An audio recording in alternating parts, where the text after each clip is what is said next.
Hello students, mains education online classes में आप सभी का एक बार फिर बहुत बहुत स्वागत है। इस वीडियो के माध्यम से मैं आपको बताऊंगा अपठित गद्यांश। ये संस्कृत भाषा में जो अपठित गद्यांश आपका 5 नंबर का पूछा जाता है। तो आइए स्टार्ट करते हैं। अपठित अवबोधनम सरल गद्यांश आधारित कार्यम। इसमें मैं आपको 3 अपठित गद्यांश बताऊंगा और उनके प्रश्न और उत्तर दोनों की हम डिस्कस करेंगे। और एक बात समझ ले, जो पहला वाला जो दे रखा है ना आपका अपठित अवबोधनम, ये 2018 में पूछा गया था। तो आइए देखते हैं। संस्कृत भाषा अस्माके देशस्य प्राचीनतमा भाषा अस्ति। मतलब जो संस्कृत भाषा है ना, हमारे देश की प्राचीन भाषा है। प्राचीन काले सर्वे एव भारतीया संस्कृत भाषाया व्यवहारम कुर्वन्ति स्म। प्राचीन समय में क्या होता था, संस्कृत भाषा में ही सभी लोग व्यवहार करते थे। कालांतरे विविधा प्रांतीय भाषा प्रचलिता अभवन। कालांतर में कई प्रकार की प्रांतीय भाषाएं प्रचलित हो गई, किंतु संस्कृतस्य महत्वम अद्यापि अक्षुण्णम वर्तते। किंतु संस्कृत का महत्व अब भी बरकरार है या फिर अक्षुण्ण है। सर्वे ग्रंथा सर्वे प्राचीन ग्रंथा चत्वारो वेदाश्च संस्कृत भाषायामेव सन्ति। मतलब सर्वे प्राचीन ग्रंथा मतलब सभी प्राचीन ग्रंथ, चत्वारो वेदाश्च मतलब चारों वेद। चारों वेद कौन कौन से हैं? ऋग्वेद, सामवेद, यजुर्वेद और अथर्ववेद। तो सर्वे प्राचीन ग्रंथा चत्वारो वेदाश्च चारों वेद संस्कृत भाषायामेव सन्ति, सभी संस्कृत भाषा में थे। चारों वेद जो लिखे गए वो किस भाषा में लिखे गए? संस्कृत भाषा में लिखे गए। संस्कृत भाषा भारत राष्ट्रस्य एकतायाः आधार अस्ति। मतलब जो संस्कृत भाषा है ये भारत की राष्ट्रीय एकता का क्या है? आधार है। अब आइए हम देखते हैं प्रश्न, और ये नीचे उसके उत्तर दे रखे हैं। अब आपको इस प्रकार से कंप्लीट करना है। सबसे पहला प्रश्न देखिए, उपर्युक्त गद्यांशस्य उचितम शीर्षकम लिखत। मतलब कि उपर्युक्त गद्यांश का आपको उचित शीर्षक लिखना है। तो शीर्षक संस्कृतस्य महत्वम, मतलब संस्कृत भाषा का महत्व है, संस्कृत का महत्व। इसके बाद दूसरा क्वेश्चन देखिए, अस्माकम देशस्य प्राचीनतमा भाषा का अस्ति। मतलब हमारे देश की प्राचीन भाषा कौन सी थी? तो संस्कृत भाषा। नेक्स्ट क्वेश्चन देखिए, सर्वे वेद ग्रंथा कस्या भाषायो सन्ति। तो देखिए यहाँ लिखा है सर्वे प्राचीन ग्रंथा चत्वारो वेदाश्च संस्कृत भाषायामेव सन्ति। तो मतलब हम यहाँ पर क्या लिखेंगे? संस्कृत भाषायाम। संस्कृत भाषायाम हम इसमें लिखेंगे। और अगला क्वेश्चन देखिए, भारत राष्ट्रस्य एकताया आधार का। तो इसका करेक्ट आंसर हमें लिखना है संस्कृतम। मतलब कि जो संस्कृत भाषा है ये भारतीय राष्ट्रीय एकता का आधार है। तो ये हमारा जो पहला जो हमारा गद्यांश है ना, ये कंप्लीट हो गया है सारे क्वेश्चन। अब हम देखेंगे गद्यांश नंबर 2। देखिए गद्यांश नंबर 2 आपके सामने है। इसमें आपको क्या करना है समझेंगे आप अच्छी तरह से। जैसे अभी हमने इसमें से ही ढूंढे थे क्वेश्चन आंसर, इसी प्रकार से इसमें भी हमें क्वेश्चन आंसर बताने हैं और अच्छी तरह से ध्यान रखना है, क्योंकि ये काफ़ी पूछा जाता है। शरीरस्य धर्मस्य प्रथमं साधनम अस्ति, शरीरम माध्यम खलु धर्म साधनम। शरीरस्य आरोग्यम व्यायामेन सिद्ध्यति। मतलब कि जो शरीर में आरोग्य किससे मिलता है? व्यायाम से मिलता है। और शरीरम धर्मस्य प्रथम साधनम क्या है? तो याद रखना, धर्म का प्रथम साधन ही शरीर होता है। अब अगला देखिए, या व्यायाम करोति तस्य प्राण शक्ते आपदः स्वयमेव दूरम गच्छति। मतलब कि जब हम व्यायाम करते हैं ना, तो प्राण शक्ति के कारण जो आपदा है वो कैसे हो जाती है? स्वयं ही दूर हो जाती है। व्यायामेन शरीरे शुद्ध रक्त संचारः भवति। मतलब कि व्यायाम से शरीर में क्या होता है? शुद्ध रक्त का संचार होता है। इंद्रियाणि सुस्थानी स्वस्थानी च भवन्ति। मतलब कि जो इंद्रियां हैं वो अपने मूल रूप से स्वस्थ रहती है।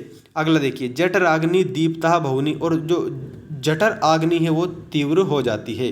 परिवृद्धम उदरम संकोचम गच्छति। और जो हमारा पेट है वो भी क्या हो जाता है? अच्छा सा शुद्ध हो जाता है। मस्तिष्कम उर्वरम भवति। और जो मस्तिष्क है वो कैसा हो जाता है? मस्तिष्क का भी एक तरह से व्यायाम हो जाता है।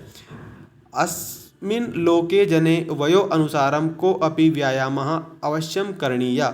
अस्मिन् लोके, इस लोक में, जने मतलब लोगों को, वयो अनुसार मतलब कि उनकी उम्र के अनुसार, ठीक है, उनकी क्षमता के अनुसार, को अपि व्यायामम अवश्यम करणीय, सभी को क्या करना चाहिए? व्यायाम अवश्य करना चाहिए। आइए देखते हैं इसके प्रश्न। अस्य गद्यांशस्य समुचितम शीर्षकम लिखत। इसका समुचित शीर्षक क्या है? शरीर माध्यम धर्म साधनम। और दूसरा देखिए, धर्मस्य प्रथमम साधनम किम अस्ति। तो इसमें आपको लिखना है शरीर धर्मस्य प्रथमम साधनम अस्ति, मतलब जो शरीर है वो धर्म का प्रथम साधन है, इसलिए हमें योग करना चाहिए और शरीर को कैसा रखना चाहिए, मजबूत रखना चाहिए। ठीक है, अगला देखिए, कीदृशम उदरम व्यायामेन संकोचम गच्छति। तो इसके करेक्ट आंसर में आपको लिखना है परिवृद्धम उदरम व्यायामेन संकोचम गच्छति। नेक्स्ट क्वेश्चन देखिए, अस्य गद्यांशस्य सारम लिखत। इस गद्यांश का सार आपको लिखना है। तो इसमें सार यह है व्यायामेन शरीर स्वस्थम भवति, मतलब कि व्यायाम से जो शरीर है वो स्वस्थ होता है। अब पांचवा देखिए, गच्छति। गच्छन्ति इति पदे का धातु अस्ति। गच्छन्ति इति पदे का धातु अस्ति, तो इसमें आएगा गम धातु। ठीक है, गम धातु इसमें गच्छन्ति में आएगा। तो ये हमारा दूसरा जो गद्यांश था ये भी कंप्लीट हो चुका है। अब हम देखेंगे गद्यांश नंबर 3 और इसके क्वेश्चनों के आंसर। देखिए, सताम सज्जनानां संगति संपर्कः संसर्गो वा सत्संगति इति कथ्यते। वस्तुतः सत्संगात् एव मानवा समुन्नतो भवति, मतलब कि सत्संग का महत्व इसमें बताया गया है और जो संतों की, जो अच्छे लोग हैं उनकी संगति करने के लिए भी कहा गया है। सज्जना नाम संसर्गेण जना सज्जन भवति, मतलब कि जो सज्जन लोग हैं उसके साथ अगर हम रहेंगे तो कैसे होंगे, हम भी सज्जन ही होंगे। और दुर्जन नाम संसर्गेण चा दुर्जना भवति, और अगर हम दुर्जन लोग, बुरे लोगों के साथ रहेंगे तो हम भी दुर्जन या बुरे लोग बन जाएंगे।